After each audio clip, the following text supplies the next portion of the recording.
నాతో 11 ఏళ్లుగా రిలేషన్షిప్ పెట్టుకుని నన్ను పెళ్లి చేసుకుంటానని ఇప్పుడు వేరే హీరోయిన్ మోసలో పడి నన్ను రాజ్ తరుణ్ మోసం చేశాడంటూ లావణ్య అనే యువతి చేసిన ఫిర్యాదు తెలుగు సినిమా ఇండస్ట్రీలో హాట్ టాపిక్ అయింది. ఓ సినిమా హీరోగా రాజ్ తరుణ్ చాలా మందికి తెలుసు.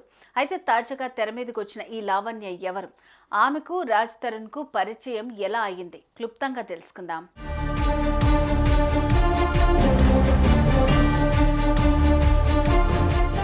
ఓ సంగీత కళాకారిణిగా లావణ్య అనే యువతి తెలుగు సినిమా ఇండస్ట్రీ వైపు దృష్టి సారించిన లావణ్య 2011 అంటే ఇప్పటికీ 13 సంవత్సరాల క్రితం రాజ్ తరుణ్ కి పరిచయం అయింది. సినిమాల్లో అవకాశాలను వెతుక్కుంటూ హైదరాబాద్ చేరుకున్న రాజ్ తరుణ్ మొదట్లో కొన్ని షార్ట్ ఫిల్మ్స్ లో కూడా నటించారు. ఎంపీసీ బైపీసీ విద్యార్థులకి ఒక వరం CA CMA కోర్సులు. CA CMA చదివే విద్యార్థుల్లో 40% మంది ఎంపీసీ మరియు బైపీసీ విద్యార్థులే. మాస్టర్ మైండ్స్ ఇద్దరిది ఒకే లక్ష్యం కాబట్టి, ఎంటర్టైన్మెంట్ రంగంలో కలిసి సాగుతున్నారు కాబట్టి వారి మధ్య స్నేహం మరింత బలపడింది. ఆ సమయంలో రాజ్ తరుణ్ కు లావణ్య బాగానే సహాయపడింది. అలా వారి స్నేహం పెరిగి పెద్దదైంది. ఆ స్నేహమై ఇద్దరిని ఒకటి చేసింది. అది సహజీవనంగా మారిందని, ఆ తర్వాత తమిద్దరికి గుడిలో పెళ్లైందని లావణ్య అంటోంది. ఇక్కడ విషయం గుర్తు చేసుకోవాలి.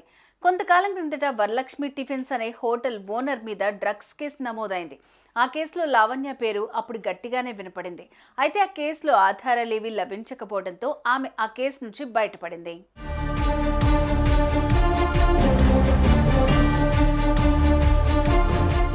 వరలక్ష్మి టిఫిన్స్ డ్రగ్స్ వ్యవహారం నుంచి లావణ్య బయటపడినా పోలీసులు మాత్రం ఆమె మీద ఒక కన్నేసి ఉంచారు.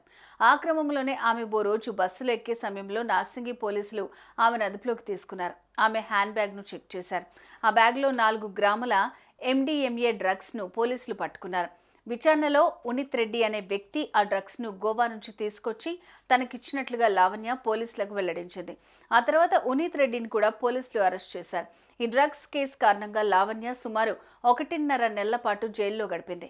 అయితే ఆ డ్రగ్స్ కేసులో ఎవరో తనని ఇరికించారంటూ లావణ్య మీడియాకు చెప్పుకొచ్చింది. ఆ తర్వాత ఆమె గురించి ఎవరు పెద్దగా చర్చించుకున్నది లేదు. తాజాగా సినిమా హీరో తనను పెళ్లి చేసుకుంటానని మోసం చేశాడంటూ పోలీస్ స్టేషన్లో కేసు పెట్టడంతో లావణ్య మళ్ళీ హాట్ టాపిక్ అయింది.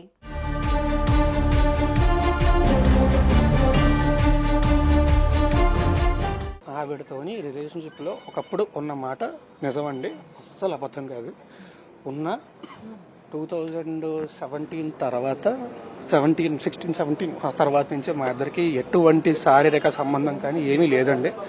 నేను ఒకటే భయపడింది ఏంటంటే, నా ఇండస్ట్రీలో రెప్యుటేషన్, అంటే ఇంత కష్టపడి సినిమాలు చేసుకొని ఒక స్థాయికి వచ్చిన రెప్యుటేషన్ ఎక్కడ దెబ్బతింటుంది ఏంటి, అండ్ ఆమె ఎప్పుడు కూడా దానికి బెదిరిస్తూ ఉండేది, ఇచ్చేస్తూ ఉండేది. సో పచ్చిగా చెప్పాలంటే మూసుకొని కూర్చున్నానండి, రెప్యుటేషన్ ఎక్కడ దెబ్బతింటుందని భయంతో.